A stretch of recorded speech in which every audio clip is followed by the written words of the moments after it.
Mauricio Colmenero, emakumeak objektua balira bezala ikusi eta tratatzen ditu. Ez da mozten emakumeen fisikoaren gaitik mofatzerakoan. Dirua duen bakoitzean prostitutetan gastatzen du.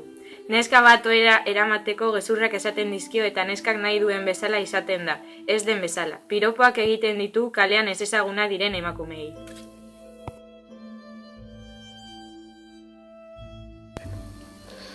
Donald Trump, hauek dira bere esaldi batzuk. Gizon bat harrapatzeko emakume kristolako aktuazioak egiten dituzte. Amaren titien esnea naskagarria da. Emakumeak objektu estetikoki atseginak dira, besterik ez. Matxista hutsa da. Emakumeak objektu balira bezala ikusi eta tratatzen ditu, hauek guztiz despreziatzen. Interneten bere portaera matxista azaltzen du inolako oztoporik gabe. Emakumeak ezin dutela agintea izan esaten du bere agintea bultzatzeko.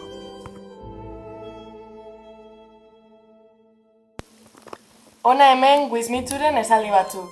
Las mujeres no saben lo que quieren y es nuestro deber enseñárselo. Un no es un sí. Bere kanala txiste matxisten eta homofomoen inguruan da. Ezinbestekoa du bideo bat egiterakoan emakume objektu bat bezala ipintzea. Dirudienez hori farregarria da.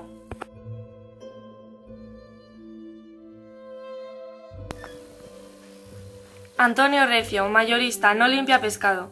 Bere emaztea esklaba bat balitz bezala dauka. Atzerakoia da, besteak baino garrantzitsuagoa dela pentsatzen du. Bere seme homosexuala despreziatzen du. Putazalea da, emakumeak gorputz soil bat bezala ikusten ditu.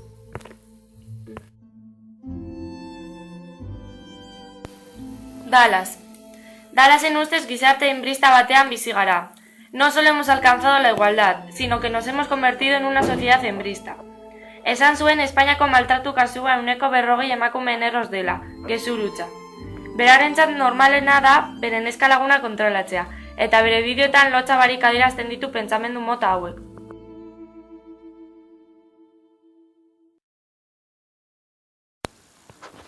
Pertsonaia hauek esaten duten guztia umorea dela esanez argumentatzen dute. Ezin dugu onartu, eta honen kontra borrokatu behar dugu. Gaur egun gazteek ikusten dituzten bideo eta serie gehienak mota hauetakoak dira, eta nahi gabe haien portaerak imitatzen dituzte.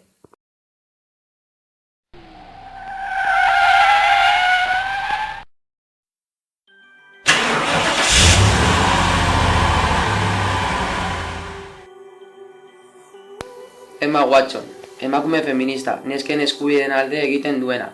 Hona hemen Emmak esan zituen zenbait esaldi. Soy británica y considero que se me pague de igual manera que a los hombres. Creo que es correcto que yo pueda tomar decisiones sobre mi propio cuerpo. Lo correcto es que como mujer pueda tomar parte en la política y en las decisiones que afectan mi vida, y que socialmente yo reciba el mismo respeto que reciben los hombres. Hona hemen Michelle Obamak Argentinako 16 urteko neska batzuei esan zizkion esaldi batzuk. Necesitamos que sean líderes en nuestros laboratorios y universidades y que rompan con el mito de que la ciencia y las matemáticas son solo para hombres. Os pido a todas que os hagáis oír. Vosotras habéis tenido una presidenta y ahora tenéis una vicepresidenta, cosas que mi país aún no han alcanzado. Os invito a seguir el ejemplo de todas las mujeres valientes de este país.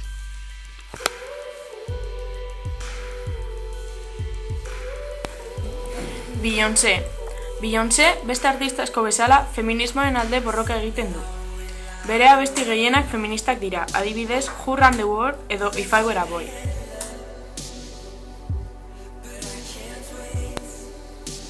Malala, emakumeen eta umeen eskubide alde borrokatzen du.